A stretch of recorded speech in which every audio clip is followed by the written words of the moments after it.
If you are wondering what are these holes that we can find on the top of OPPO Reno 15, then let me quickly elaborate.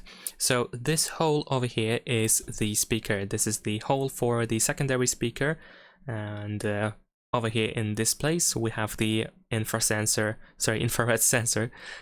or the IR blaster, which is used, for example, to use your phone as a remote for your appliances or devices. Now in this place over here we have the microphone and the hole that is on the most far right side, even though it looks pretty similar to the secondary microphone. In this case it seems that it is the pressure relief or air pressure equalization hole, something like that.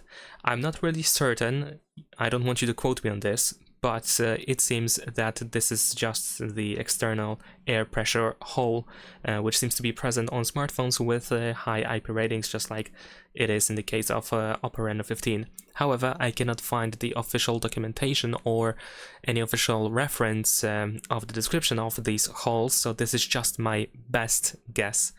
And that is pretty much it. Leave a like and subscribe.